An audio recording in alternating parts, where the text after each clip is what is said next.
Olá pessoal, tudo bem? Sejam bem-vindos ao nosso encontro de conclusão parte 2. Hoje eu vou falar um pouquinho para vocês sobre como concluir a redação no vestibular.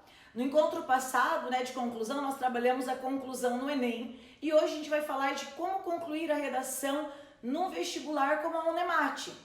A primeira dica que eu tenho que dar para vocês é a seguinte: vocês não podem deixar de ler o edital, porque se você vai para a prova e você não sabe que lá eles pedem uma proposta de intervenção, ou eles pedem uma conclusão por retomada, ou eles pedem uma conclusão por constatação, muito provavelmente isso vai pegar você e vai fazer com que a sua nota na competência 5, ou seja, a sua nota na conclusão vá lá para baixo. Então, eu quero já chamar a atenção de vocês para o seguinte fato: fez a inscrição de um determinado vestibular? Corra verificar o edital e leia todo o edital com muita atenção para você verificar o que eles pedem. Por exemplo, a galera aí de outros estados que virá fazer a redação na prova da UNEMAT aqui em Cuiabá. Não só a redação, o vestibular da UNEMAT.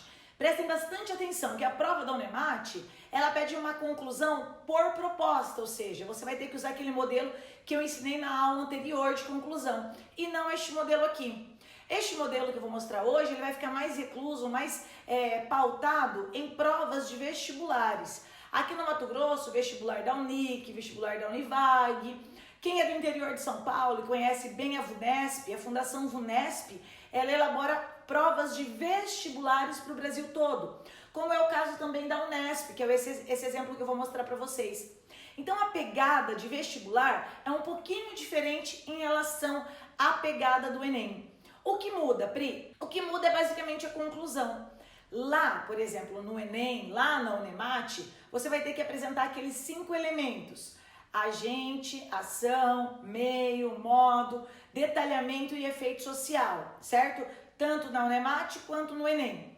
Aqui no vestibular, e é sobre isso que nós vamos falar hoje, vocês podem ousar. O que é ousar? É fazer uma conclusão um pouco diferente daquela que vocês estão habituados. Então vejam, eu optei, inclusive por fazer 2 vídeos separados para você não confundir as ideias. Por quê? Porque o que eu vou falar hoje só se aplica a vestibular, não se aplica à prova da UNEMAT, não se aplica, sobretudo, à prova do Enem, tá bem? Então é por isso que eu quis desmembrar esta aula, de modo que você não ficasse: ai meu Deus, será que é no Enem ou será que é no meu vestibular? É no vestibular. No vestibular você tem outras opções de conclusão, até porque os temas, eles lhe darão essa oportunidade. Por exemplo, você pode fazer uma redação sobre ciúme, sobre amor, sobre amizade, sobre felicidade. Temas subjetivos assim, não tem como necessariamente você apresentar uma proposta de intervenção social, porque são temas subjetivos. Então não há um cunho social. Por este motivo, você pode terminar com uma retomada, você pode terminar com uma metáfora, você pode inclusive, pasmem, mas é verdade, apresentar um dado novo, terminar com uma citação. Sim, você pode fazer isso, como eu vou mostrar nos modelos de agora para você, tá bem? Vamos lá comigo? Bom, o primeiro modelo que está aí na sua apostila, na aula de conclusão, é do vestibular da Unesp do ano passado. E a aluna, candidata, e eu gosto de falar candidata quando tá bem feito, Porque vocês sabem que os homens não fazem as coisas assim muito direito, a gente sabe disso. A aluna, ela fez uma proposta, na verdade ela fez uma conclusão, desculpa a gafe aí, ela fez uma conclusão muito bem amarrada e seguiu aquele modelo que eu sempre falo para vocês fazerem. Ela começou, dessa forma, foi o elemento coesivo que ela usou para retomar o parágrafo anterior. Ela não vai aqui apresentar uma proposta de intervenção, certo? A única proposta de intervenção que tá tendo aqui é a Tequila, querendo intervir na minha aula. Aí ela conclui assim, com uma pequena retomada da tese. Ela faz essa síntese da tese que ela apresentou lá na introdução.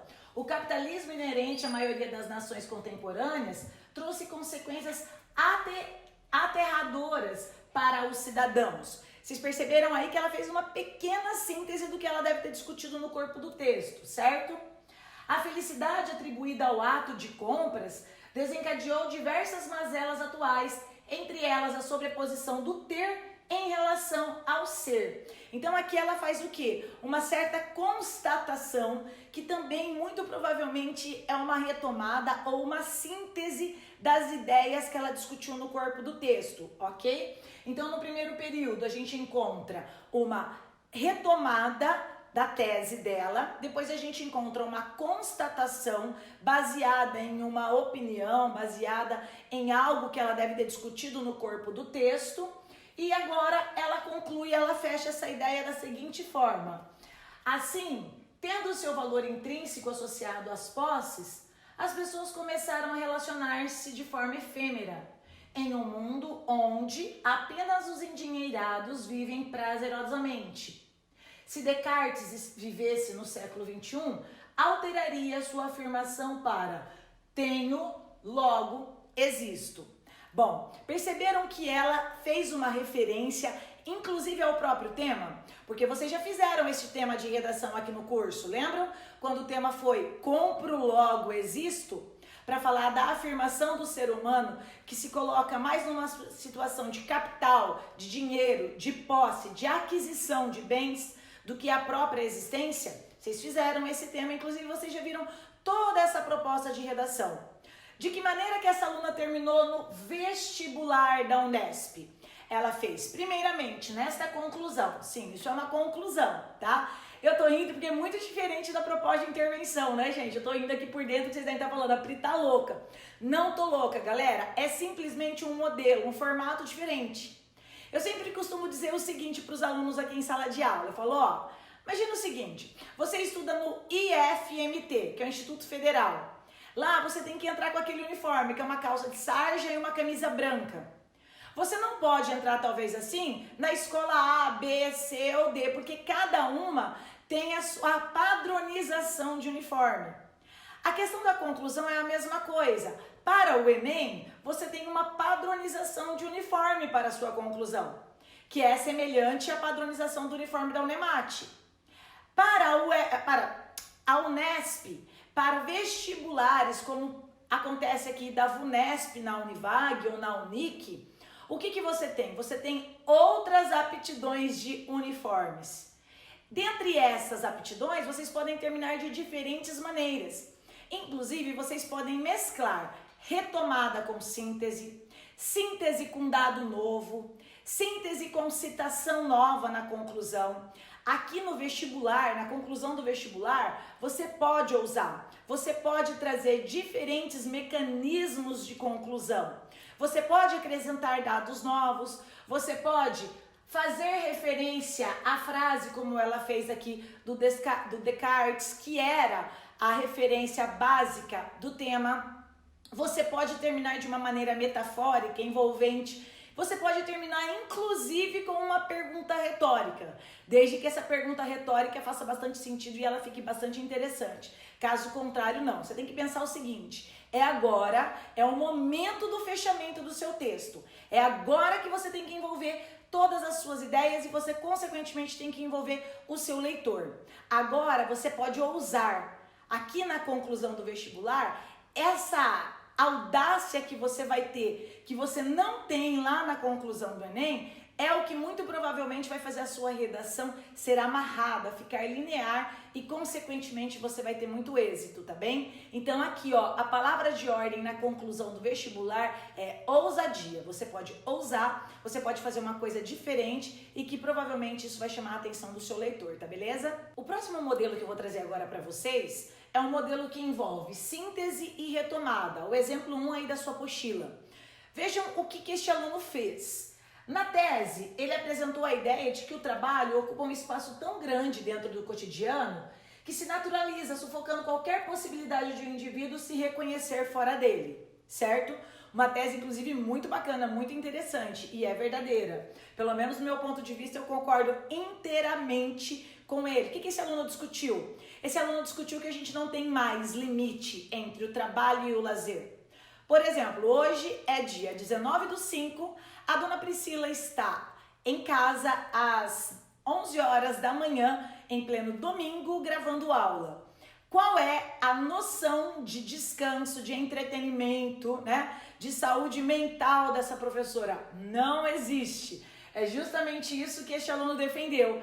A gente se envolve tanto na questão de trabalho que não há mais limite entre o que é trabalho e o que é descanso. O momento de descanso passou a ser momento de trabalho e foi isso que ele defendeu no corpo do texto. No desenvolvimento 1, ele apresentou o circuito fechado de produtividade e o consumo que sustentam esse sistema. No desenvolvimento 2, ele apresentou a rotina de trabalho, passa a organizar o tempo individual e as sensações são sequestradas e condicionadas pela lógica produtiva. E o que esse aluno fez? Agora entra a sua criatividade. Ele fez isso, ó. Ele juntou uma síntese. Ele fez uma síntese ou uma retomada que eu, Priscilinha da Silva, sugiro para você não ficar só presa à síntese. Sabe quando você queria usar em suma, em síntese, e eu não deixava na sua redação para o Enem? Porque você colocava em suma e em síntese e apresentava um agente, uma ação, um meio e um modo. Aí eu brigava com você, vocês se lembram disso? Pois é, agora é o momento de usar em suma ou em síntese, porque você vai fazer uma síntese, você vai fazer uma retomada, você vai fazer um resumo. Então, elemento coesivo próprio para este exemplo. Pode anotar aí na sua cochila.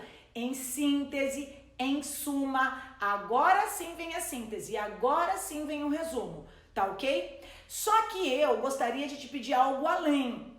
Neste caso, o aluno escreveu assim, ó. A lógica laboral, acrescenta aí, em síntese ou em suma, vírgula, porque a vírgula separa o termo antecipado antes da oração principal. A lógica laboral, portanto, o aluno colocou portanto. Tem problema? Não. Mas então, tira o em síntese, tira o em suma. Lembrando que o portanto também é conclusivo. O portanto também pode estar num parágrafo de conclusão, mesmo sendo uma retomada e uma síntese. Acontece que o ideal para uma síntese é que o aluno coloque o seguinte elemento coesivo, em suma ou em síntese, beleza? Então, o ideal é que o aluno coloque isso, em suma ou em síntese, beleza? Então, vamos fazer a revisão do que esse aluno deveria e como ele deveria ter construído essa conclusão? Assim, ó, em suma ou em síntese, a lógica laboral, condição de sustentação do sistema, circunda de tal modo o indivíduo que o transforma em um refém. Beleza? Primeiro período, ok, fez uma pequena síntese aí. Crendo, entretanto, que o trabalho da forma como se dá na cultura e não em nossa cultura, porque o ideal é que você não esteja dentro do texto, esse texto é impessoal, essa dissertação é impessoal, então não coloque em nossa, fazemos, queremos, somos, a gente já viu isso lá no nosso primeiro encontro, né, no primeiro e no segundo. É um aspecto natural de sua existência. É esse próprio refém que, contente com a sua prisão, fecha as grades de sua cela.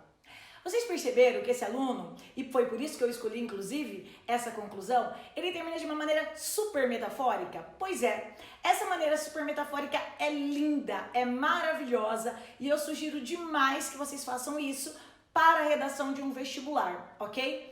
Ele fala dessa grade, ele fala dessa prisão. Ele poderia, inclusive, ter acrescentado Aldous Huxley. Aldous Huxley, naquele vídeo que eu mostrei para vocês nos encontros anteriores, quando eu sugeri o livro Admirável Mundo Novo, ele disse que a ditadura perfeita terá as aparências de uma democracia. Um sistema de escravidão no qual nós teremos verdadeiro amor à nossa prisão, ao que nos prende. Bom, se é domingo de manhã, eu tô aqui neste cenário lindo e maravilhoso, toda produzida, toda trabalhada na Make, gravando aula e ainda feliz por isso, é porque eu estou exatamente na mesma condição que o nosso amigo Aldous Huxley colocou, tão bem apresentado, tão bem criticado e refletido naquele livro Admirável Mundo Novo, que eu espero muito que você consiga lê-lo, tá bem? Da mesma forma, esse aluno usou essa ideia. Agora, imaginemos o seguinte, que este aluno tivesse terminado dessa forma e ainda tivesse colocado, conforme criticado por Aldous Huxley, em Admirável Mundo Novo. Isso, gente, faria muito mais daria muito mais valor, traria muito mais originalidade, criatividade, criticidade ao texto dele. Então pega essa dica que eu coloquei aí para vocês agora, imagine aqui quando ele fala, contente com a sua prisão, feche as grades de sua cela, porque é isso que nós fazemos. E essa crítica ficou muito bem construída, é esse tipo de personalidade que eu falo às vezes para vocês, que eu gostaria de encontrar nas redações de vocês. Eu só acrescentaria o seguinte, escreveria isso aqui para este aluno. Olha, se você terminasse com uma pequena apresentação do livro Admirável Mundo Novo, lembrando, para este vestibular, com toda certeza, essa sua conclusão ficaria a nota máxima, máxima, máxima. Eu não tenho dúvida disso, tá bem? E se esse aluno tivesse ainda aqui no corpo do texto trabalhado Aldous Huxley, aí com certeza esse fechamento ficaria ainda mais bacana, ainda mais legal. Tenho certeza disso, tá bom, galera? Então, fica a dica aí da síntese com uma retomada, da síntese com uma conclusão metafórica. Isso vai ficar show de bola e vai fazer muito com que o seu leitor perceba que você fez, montou, elaborou uma estratégia de argumentação. Ó, show de bola, supimpa, você vai arrasar, tenho certeza, tá bom? Já o terceiro modelo que eu tô trazendo aqui pra vocês fez algo que eu particularmente amo a título de conclusão. Amo, amo, amo e você vai entender por quê. Olha o que ele fez na introdução. Ele fez uma analogia com Zhugenwang. Eu não sei falar esse nome. Zhugenwang. Let's go. Very well, wonderful. Zhugenwang. Acho que é. Mas a aproximação com a dinâmica social contemporânea. Foi dessa forma que ele começou o texto. A tese dele foi a seguinte: consumo e prazer, intimamente ligados na perspectiva econômica da sociedade atual, desafiam a lógica sustentável do meio ambiente. Que tese! Olha, se eu não estivesse gravando aula, eu diria que tese tesão. Tesão demais, demais, tá?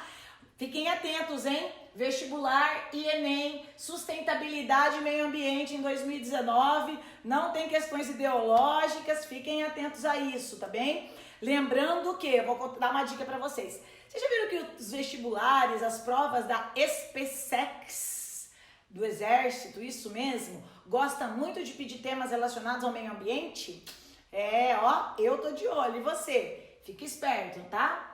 Desenvolvimento 1. O que o aluno apresentou? O prazer tende a conduzir o consumo e afastar a preocupação ecológica do cotidiano. É verdade? Muita verdade, né? Envolvidos no nosso ego, no nosso prazer, naquilo que nos traz felicidade, que está diretamente relacionado ao consumo, a gente não está preocupado necessariamente com uma pegada ecológica. Consequentemente, o que isso traz? Isso traz um problema gravíssimo à questão ambiental. A gente não se preocupa. Quando eu vou comprar um carro novo, uma câmera nova, uma luz nova, um sapato novo, um chinelo novo, eu não me atenho à questão ecológica quase que de forma alguma. Isso é uma prática infelizmente muito comum no meu dia a dia, no seu dia a dia, no dia a dia da população. Foi isso que o aluno desenvolveu no primeiro parágrafo de desenvolvimento. Nossa, Priscila, foi isso que ele desenvolveu no primeiro parágrafo de desenvolvimento? Mion, corta essa parte, né? Não vou fazer uma repetição dessa assim ao vivo pro Brasil ver, imagina. No segundo parágrafo de desenvolvimento, ele escreve assim: há um embate, já que a produtividade tende a ser limitada em vista da prática sustentável. E como que ele termina, Pri? Ele termina da seguinte forma: o âmago da questão, portanto, e aqui ele pode usar o portanto sem problema. Esse portanto aqui, ele está intercalado, mas ele poderia estar no começo, antecipado também, sem problema, ficaria legal da mesma forma. Faz referência aos limites e anseios de uma sociedade cuja preocupação com o meio ambiente se refugia sobre uma bulimia consumista.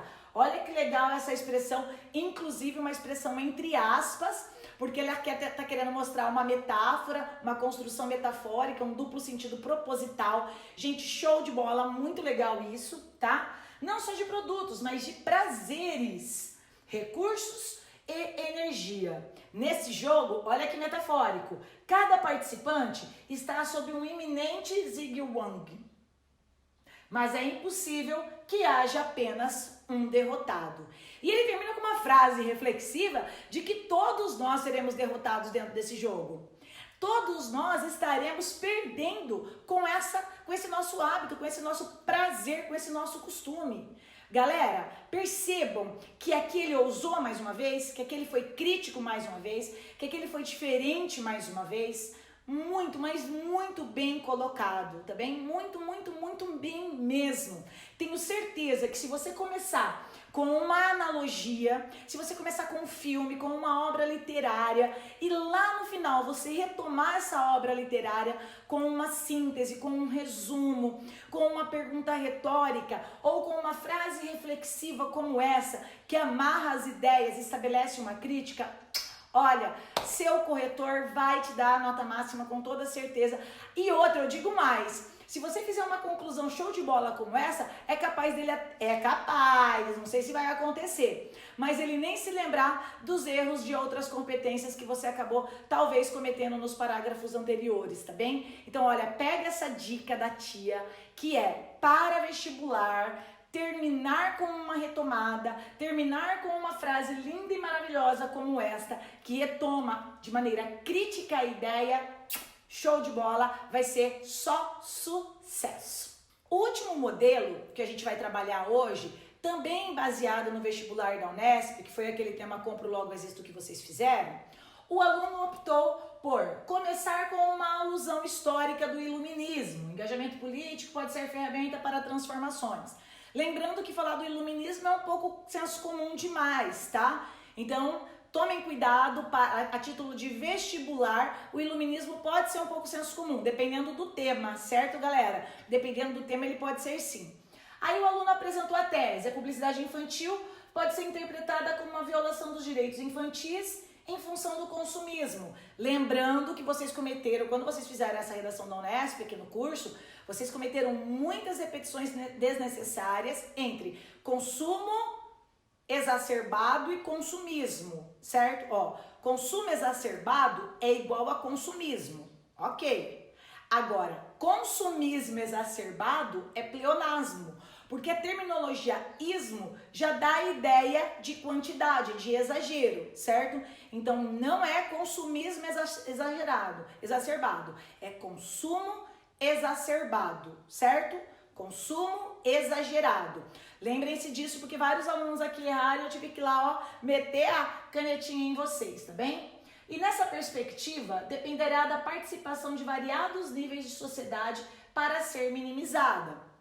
No primeiro parágrafo de desenvolvimento, o aluno apresentou uma causa e no segundo ele apresentou uma consequência, que é uma estratégia de argumentação também bem bacana. Talvez não seja uma das melhores a título de Enem, mas é uma forma de desenvolvimento bem interessante e que você pode se apropriar dessa ideia, inclusive para os vestibulares, ok? E assim ele fez. Falta de regulamentação e fiscalização das propagandas amplia o problema e atinge objetos variados de consumo. Esta era a causa. O que vai desencadear em, olha a consequência, pressões externas a partir de propagandas não regulamentadas fomentam uma ilusão de necessidade de consumo. Foi assim a estratégia de argumentação que esse aluno escreveu para chegar aqui na conclusão. Olha como que ele construiu a conclusão. Talvez esteja pequenininho aí para vocês, mas é só vocês acompanharem nas apostilas, tá bem? Logo, para que as crianças deixem de ser vítimas da indústria do lucro, faz-se necessário o comprometimento de toda a sociedade. Perceberam que aqui ele está relacionando diretamente essa proposta, mas não é uma proposta exatamente como a proposta do Enem. É uma proposta, sim, de intervenção, sim, mas ela não tem que contemplar necessariamente os 5 elementos que a sua proposta de intervenção do Enem contempla, ok? Então não espere neste modelo exatamente aquilo que foi feito no Enem. Por quê? Aquilo que eu expliquei para você na aula passada, porque não é. São pegadas diferentes, como eu falei dos uniformes, pois se tratam de vestibulares, de provas diferentes, legal?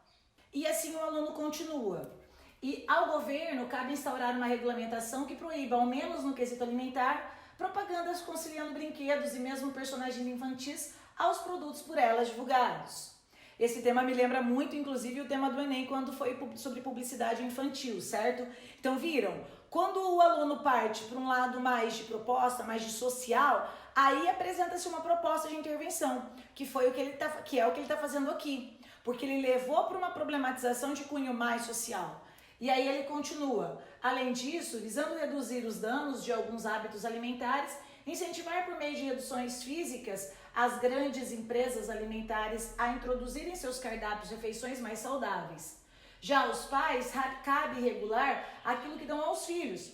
Mas para isso é necessário que eles saibam, agora eu já não sei se esse eles faz referência aos pais ou aos filhos, esse eles pode marcar aí na sua apostila, gerou uma ambiguidade, saibam as consequências da não restrição dos desejos materiais, como no futuro, doenças relacionadas a compras compulsivas. O aluno cometeu um problema de norma culta aí, eu quero que você corrija isso também na sua apostila. Não começa período com a conjunção aditiva e, tudo bem? Risca esse e, poderia só começar com essa. Na verdade, seria esta consequência poderá ser desenvolvida por palestras promovidas pelas escolas. Eu tiraria todo esse trecho porque palestra é muito, mega, ultra, power, como diria meu pai, power, senso comum. Palestra não, galera. Não façam isso comigo. Palestra não, por favor. Desse modo, atinge-se o ideal iluminista. Aí ele retomou o iluminismo lá da introdução, que eu, Zinha da Silva, já falei pra vocês que, ó, show de bola. O engajamento político e social gera um mundo melhor. E aí ele concluiu, tendo feito uma pequena proposta, diferente da proposta do Enem, e uma retomada daquilo que ele colocou aqui na introdução.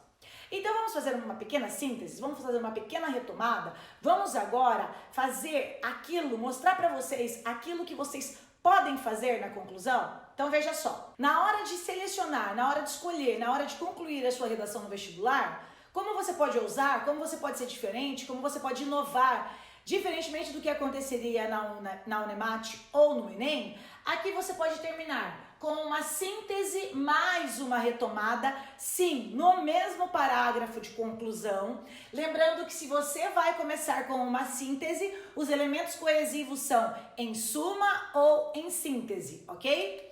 Ou você pode começar com uma pequena proposta, na qual você não vai apresentar os 5 elementos, mais uma retomada de algum dos elementos do corpo do texto, que não precisa necessariamente ser o da introdução, pode ser do desenvolvimento também. A ordem dos tratores aí não altera o viaduto. Claro que o ideal é que essa proposta, essa retomada, ela seja de algo lá do início, para dar aquela ideia de linearidade. Show, show, show. Vai ficar linda, tenho certeza. Ou você pode fazer uma constatação. O que é uma constatação? Mudanças devem acontecer para que isso não se torne um problema ainda maior para o meio ambiente e para a sociedade. Uma constatação, um fato. Mais uma citação. Sim, essa citação ela pode não ter aparecido anteriormente no texto. A título de vestibular, você pode terminar com uma citação. No problem, você pode. É engraçado eu falar isso, né? Porque eu já briguei tanto com tanta gente aí falando, não, acrescenta de novo na conclusão. E de repente eu tô falando isso pra vocês. É verdade, esse bilhete, nós estamos numa outra pegada. Hoje a gente tá falando de vestibular, tá bem? Então, constatação mais citação. Pri, se eu quiser fazer o contrário, pode também? Pode também. O ideal é esta ordem para constatação, porque daí você fecha com a citação e reflete sobre ela, beleza? Acho mais interessante assim. Ou você pode fazer uma síntese e uma citação também, da mesma forma, faz a síntese, resume a ideia e termina com uma citação sobre a qual você vai fazer uma reflexão também. Isso vai ser show de bola. E para encerrar os modelos, você pode apresentar uma proposta que até pode contemplar alguns dos modelos do Enem. Pode ter um agente, pode ter uma ação, um meio, um modo, um efeito social, e aí você acrescenta uma citação ou uma retomada para amarrar essas ideias. Tá beleza? Tá legal? Bom, eu vou mostrar agora para vocês 2 modelos de redação de 2 alunas muito queridas que passaram aqui pelo curso de redação da professora Priscila e tiveram bastante êxito nas suas redações de vestibulares. Lembrando que o primeiro caso, na verdade, não é de vestibular, foi do Enem de 2011, tá? Essa minha gatíssima já está formada, claro, obviamente, né? Porque nós já estamos em 2019. Ela fez essa redação para o Enem, tirou 1000 no Enem, o nome dela é Aline Ragnini, quando o tema foi Viver em Rede no século XXI, o limite entre o público e o privado, certo? Bom, eu vou mostrar para vocês que mesmo no Enem, só que no Enem de 2011, que é completamente diferente do Enem de 2019, esta aluna ousou, ela apresentou uma proposta, mas uma proposta bastante diferenciada. E como eu gosto muito dessa redação, porque eu acho essa redação muito persuasiva, sobretudo porque ela começa com uma contra-argumentação do George Orwell, e contra-argumentação é show de bola, eu vou mostrar essa redação para vocês. Eu espero que vocês estejam bem aí da onde vocês estão, tá bem? Então vamos lá. Longe do que imaginava George Orwell no século passado, então ó, tá contra-argumentando, tá dizendo assim, ó, ele imaginava uma coisa, mas na realidade é outra. A sociedade moderna ainda não vive a ditadura do grande irmão. Estão vendo o que é uma contra-argumentação? Na opinião dela, nós não vivemos a ditadura do grande irmão. Ele propôs isso no século passado, mas de fato, hoje no século XXI, a gente não vive. Na opinião da Aline, essa é a realidade, tá bem? Eu não posso contestar a opinião dela, ela soube defender muito bem, vocês vão ver como. Ela tirou 1000, né? Isso acontece porque, diferente do controle e vigilância que o autor inglês George Orwell, pensou, claro, né, que é uma referência clara aqui, pensou que o governo exerceria, olha a tese dela, que legal, ainda cabe ao usuário da internet decidir que informações deseja compartilhar. O tema era viver em rede no século XXI, o limite entre o público e o privado. Olha a tese dela, na minha opinião, lembra que eu falei para vocês? Qual que é o limite? Eu faço a pergunta, transformo a pergunta em resposta. Olha a resposta aqui. Na minha opinião, Pri, ainda cabe ao usuário da internet decidir que informações deseja compartilhar. Tá aí a resposta, tá aí a tese dela. E assim ela vai. Dessa forma, crer que o espaço digital constitui-se uma verdadeira terra de ninguém e que esta será responsável. Esta quem? Esta terra de ninguém. O pronome esta faz referência a algo imediatamente anterior ou sobre algo que eu vou falar imediatamente a seguir, beleza?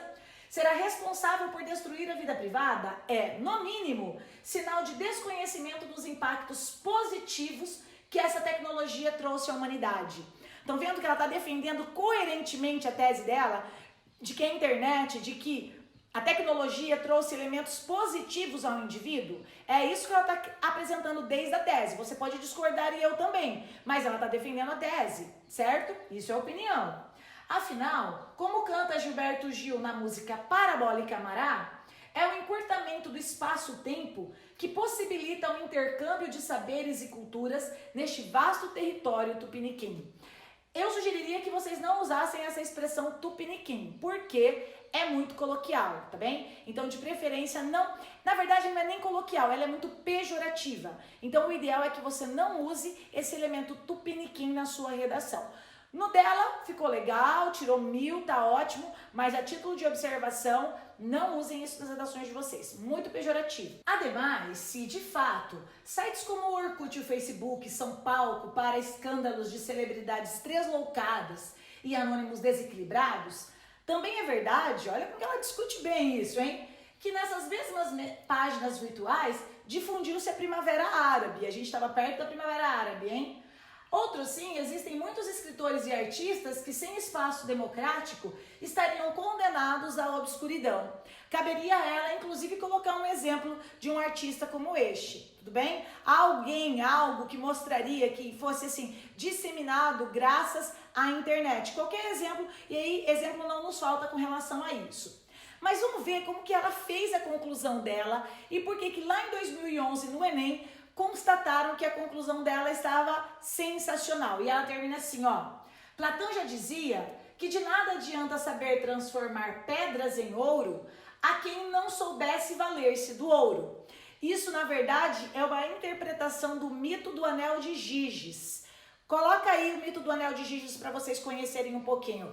Roda o vídeo, pessoal. Giges era um simples pastor do antigo reino da Lídia. Certo dia, durante forte tempestade, houve um tremor de terra e abriu-se uma fenda no solo bem perto de onde ele estava. Diante dos olhos maravilhados apareceu um grande cavalo de bronze, uma estátua oca aberta em muitos lugares. Dentro dela jazia o cadáver de um gigante, completamente despido, a não ser pelo belo anel de ouro que brilhava em sua mão. Giges pôs o anel no dedo, sem saber a surpresa que lhe estava reservada. Dias depois, ocorreu a Assembleia Regular dos Pastores, que deviam apresentar ao rei um relatório mensal sobre o estado dos rebanhos. Ali, sentado entre os outros, Giges virou inadvertidamente a pedra para dentro e percebeu que tinha ficado invisível para os demais, que falavam dele como se ele não estivesse presente. Atônito, voltou a virar a pedra para fora e voltou a ficar visível. Prudente, repetiu a experiência e o efeito foi o mesmo. Tratou então de convencer a Assembleia a enviá-lo ao Palácio Real para apresentar o relatório. Assim que chegou à corte, Giges, usando seus novos poderes, seduziu a rainha, assassinou o rei e usurpou o trono, iniciando sua longa dinastia. Nessa história fantástica do Anel de Giges, Platão usou para questionar se os homens são bons por escolha própria ou simplesmente porque temem ser descobertos e punidos. Sobre esse contexto, vale a pena citar duas frases de duas personalidades da filosofia grega. A primeira, de Platão, que disse: "Quer conhecer um homem, dê-lhe poder." A segunda vem de seu seguidor Aristóteles, que comentou: "O homem guiado pela ética é o melhor dos animais, quando sem ela é o pior." A pergunta de Platão já provocou as mais diferentes respostas dos filósofos e escritores que pensam a ética e a política. Cabe aqui uma outra pergunta. E se fosse você que tivesse achado o tal anel da invisibilidade, o que faria? Estou me referindo a tudo aquilo que faria se pudesse ser invisível e, consequentemente, impune. Algumas pessoas afirmam categoricamente que cada um tem uma lista pessoal de pequenas e grandes maldades e de ajuste de contas por realizar. Será que há verdade nisso? Há pessoas que já fazem esses ajustes em suas abstrações. E você, querido ouvinte, como é o seu mundo abstrato? Ele existe e está ligado ao quê? Ao sensorial? São guiados pelas macroconcepções? A quem, ao que está ligado o seu mundo abstrato? Enfim, somos livres nesse mundo abstrato ou até nele somos controlados pela mídia, pelos políticos, pelo fanatismo religioso? Lembrando que isso é assim para mim hoje. Percebeu que ela fez uma releitura do mito do Anel de Giges? Então ela colocou com as palavras dela, esse mito inclusive está no livro A República de Platão. Retomando. Platão já dizia, essa expressão dizer não é legal, o melhor é afirmava, refletia, constatava, que de nada adianta saber transformar pedras em ouro a quem não souber valer-se do ouro. Na verdade, ele não transformou no mito, né? Eu que conheço o mito, você que conhece o mito aí, percebe que não há uma transformação. Ele tem um anel da invisibilidade, mas ele não consegue usar, ou ele não usa, ele não faz questão de usar esse poder que ele tem, quer conhecer um homem, dele o poder, né? Esse poder que ele tem de ter a invisibilidade para fazer algo positivo. Aliás, eu pergunto para você, e se você tivesse um anel da invisibilidade, o que você faria com ele? Certeza que é algo imoral, ilegal ou ilícito. E para piorar, e engorda, certamente sim, né? Eu já penso em coisa que engorda, né, galera? E aí o aluno continua. Logo, as redes sociais são ouro do século XXI. Então ela faz uma constatação metafórica aí. E como tal, devem ser trabalhados segundo a vontade do seu ourives virtual. Ela faz uma metáfora muito legal com o ourives virtual. Por quê? Porque assim, quem é o ourives? É quem lapida, quem pega a pedra bruta e transforma essa pedra bruta numa joia. É quem lapida uma pepita e a transforma numa joia. Esse é o trabalho do ourives. No seu caso, enquanto internauta, você é o ourives virtual, de acordo com a Aline. Por quê? Porque você pega aquele produto, aquela oportunidade, aquela ferramenta, aquela plataforma e você a usa de uma maneira que para você vai ser adequada. Como essa maneira que nós estamos usando aqui. Ou seja, eu estou chegando aí na sua casa por meio de uma tecnologia que nós todos aqui estamos sabendo usar e como usá-la, beleza? Portanto, a melhor forma de se fazer o internauta conservar sua privacidade é conscientizá-lo do seu livre-arbítrio. Consciência de que se encontra com os gregos na antiguidade, que ela está falando de Platão, certo? Até na nacionalíssima Tropicália de Gil. Para concluir a ideia, a Aline ainda faz o seguinte favor.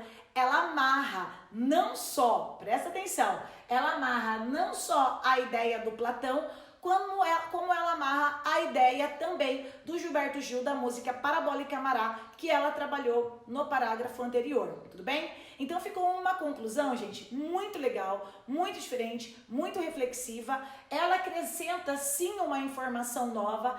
Eu tenho um pouco de parcimônia nessa reflexão dela. Ela poderia ter colocado de uma maneira mais elaborada, porque não é exatamente isso que está no livro. Mas, de qualquer forma, o corretor gostou, achou que teve coerência, compreendeu a ideia da aluna e, assim, ela conquistou 1000 naquele ano de 2011. Hoje, é claro, a conclusão do Enem é totalmente diferente, você já sabe disso, a gente já trabalhou isso nas aulas anteriores, mas com certeza esse é um modelo muito bacana que você pode seguir na sua redação de vestibular. Legal? Eu tô aqui um pouco emocionada por falar deste texto, por falar dessa aluna, porque é muito bacana quando você vê que os seus alunos cresceram, amadureceram e, sobretudo, tiveram bastante êxito na vida. Esta aluna tinha um sonho, e eu vou contar qual era o sonho dela para vocês. O sonho dela era fazer o FRJ. Então essa menina simplesmente abdicou todos os prazeres da vida dela durante alguns anos para conseguir realizar o sonho dela. E faltando assim mais ou menos uns 2 meses para o vestibular da UFRJ, ela fez uma redação comigo que eu peguei, assim como eu fiz com esse tema que vocês fizeram da Unesp, eu peguei um tema da UFBA, que era a importância dos sonhos na vida do ser humano. Essa menina, o nome dela é Ana Júlia Paredes, tá? Vocês podem procurar ela no meu Instagram, vocês podem procurar ela no meu Facebook, vocês podem procurar ela onde vocês quiserem, vocês vão encontrá-la. Ana Júlia era minha aluna aqui do curso de redação em Cuiabá. Ana Júlia fez essa redação em sala de aula comigo. Não era necessário apresentar uma proposta de intervenção, porque a importância dos sonhos era um tema subjetivo, então ela não precisava necessariamente apresentar essa proposta de intervenção. Por isso que eu trouxe esse exemplo, porque nós estamos falando de vestibular, nós estamos falando de outra abordagem temática, certo? Então ela fez muito corretamente para aquela pegada, aquele tipo de prova. E eu não sei o que eu disse para ela, o que eu escrevi para ela naquela ocasião, porque eu simplesmente não achei defeitos nessa redação e eu gosto de trazer, e eu trago sempre com bastante saudade, bastante nostalgia, este texto para que vocês percebam o que é que eu espero de uma redação de qualidade. Então, se você que recebe minhas correções toda semana e fica pensando assim, olha, o que vai agradar essa mulher? Nada agrada essa mulher é uma chata, uma louca, tal. Não, mal comida, é isso que vocês pensam. Todo aluno pensa que professor é mal comida. Ai, gente, vocês soubessem, se vocês soubessem, olha essa cutis, rapaz, olha só. Vocês todos pensam isso das professorinhas lindas e maravilhosas de vocês, que nada. Eu só queria uma redação como essa. E assim, ó, eu vou ler a redação dela. Eu não vou analisar a redação dela, porque não tem como analisar, tá? Eu quero que vocês sintam a redação da Ana Júlia. Eu quero que vocês se apropriem da redação da Ana Júlia. E todas as vezes na vida de vocês que alguém falar assim, ó, ai, tem uma frase coringa para usar em todos os vestibulares. Ou quando você falar assim, eu vou usar Vingadores na minha redação, eu vou usar tal coisa na minha redação. Esses filminhos infantis aí que minhas crianças aqui em casa assistem, sabe? Esses filmes bobinho, tudo bem? Pokémon, Pikachu, Peppa. Quando vocês pensarem nesse tipo de argumentação, eu quero mesmo que vocês se lembrem dessa redação aqui da Ana Júlia Paredes e vocês pensem assim, ó, não era isso que a Priscila esperava de mim. A Priscila, nesse momento, espera uma argumentação clássica, rica, persuasiva. É isso que ela quer de mim e é isso que eu vou fazer. Faça isso, por favor, pelo amor que vocês têm à nossa relação sexual, tá? Essa redação é uma redação que mostra personalidade, é uma redação que mostra que o aluno conhece e com toda certeza, em qualquer banca, qualquer corretor olharia para esse texto e diria, meu, que texto lindo. Foi assim que a Ana Júlia Paredes conseguiu realizar o sonho dela, a importância. É por isso que eu acho tão maravilhoso mostrar essa redação para vocês. Crianças, a Ana Júlia não passou na UFMT, ela não passou nas universidades do estado do Mato Grosso porque ela queria morar no Rio de Janeiro. O sonho dela era fazer o FRJ, tá bem? Vamos ver como ela realizou o próprio sonho? Venham comigo que a gente vai agora ler a redação sobre a importância dos sonhos na vida do ser humano por Ana Júlia Paredes. Então ela começou assim: Sinhás Vitórias versus, entre aspas, Padre José Pedros. Na obra Vidas Secas, tá? Na obra Vidas Secas. Tô com vontade de falar, mas eu não vou falar nada, viu? Não vou falar nada. Na obra Vidas Secas, a personagem Sinhá Vitória tinha como seu maior sonho possuir uma cama como a do seu Tomás da Bolandeira. Em outro livro, Capitães da Areia, Padre José Pedro anseia por um futuro melhor para os meninos do Trapiche. Aquela personagem nada faz para que se consiga o seu objeto de desejo, enquanto esta luta por uma vida digna para os seus amigos e até ajuda um deles a conseguir ser padre. A discrepância entre as conquistas de Sinhá Vitória e Padre José Pedro mostra o quanto cabe ao indivíduo a decisão da relevância a ser dada pelos seus ideais. Esta foi a tese dela. Se hoje Obama ocupa a presidência de um país flagelado no passado por ataques da extrema-direita negros, é porque houve quem ousasse, a exemplo de Martin Luther King. Com seu famoso discurso, "Eu tenho um sonho", e por meio de uma luta pacífica, o pastor e seus militantes conseguiram avanços outrora inimagináveis. Isso mostra o quanto os sonhos são vitais à sociedade como um todo, uma vez que servem de ponto de partida para grandes transformações do indivíduo e até da humanidade. Sonhou-se com a vacina da paralisia infantil em uma época em que eram muitas assim as vitórias que aceitavam passivamente a existência de uma doença que roubava de crianças a tão saudável mobilidade. Desejou-se o direito à licença maternidade em uma época na qual era visível a discrepância entre os salários de homens e os de mulheres, em que os direitos humanos eram praticamente inexistentes. À medida em que houve Padre José Pedros capazes de desafiar a cômoda inércia, tudo isso foi possível. E agora vem a conclusão dela. E eu espero que vocês estejam assim, pasmos, atônitos frente a este texto, porque é assim que eu me sinto todas as vezes que eu o leio, tá bem? Agora ela conclui a ideia que estava toda amarrada, porque ela já terminou aqui, ó, o segundo parágrafo de desenvolvimento, fazendo referência àquela assim a Vitória, que mostra uma inércia, e o Padre José Pedro, que mostra que quem tem um sonho modifica, pode transformar a própria vida e a vida da sua comunidade, a vida das pessoas ao seu redor. Lembra do Ubuntu? Pois é hora da gente recordar um pouquinho sobre o Ubuntu. E ela termina assim a redação. Uma vez que a fantasia por uma realidade melhor é inerente à natureza humana e faz parte do inconsciente, faça necessário a cada indivíduo um bom autorreconhecimento para a ciência dos próprios desejos. Caso contrário, em virtude da negação à luta e à busca deles, a pessoa pode acordar e, repentinamente, enxergar a sua vida como a de uma barata, o que ocorre em Metamorfose de Franz Kafka. Com a obra, o autor chama a atenção para o perigo de viver passivamente como um espectador da realidade, perpetuando assim a vitória existente dentro de si. Então vamos lembrar que ela começa falando da obra Vidas Secas, mostrando assim a Vitória como um ícone de inércia. Ela passa para o livro Capitães da Areia e mostra como o padre José Pedro conseguiu ajudar e transformar a vida dos meninos do Trapiche. Ela argumenta fazendo uma referência, uma comparação entre o passado com o Martin Luther King e o presente com o Obama, um presente não tão recente para hoje, né? Mas para a época que ela escreveu a redação dela era recente. Ela fala da paralisia infantil, fala da vacina, incorporando, fazendo um contraponto entre a Sinhá Vitória, a inércia da Sinhá Vitória e a ação do padre José Pedro, e ela termina da seguinte forma.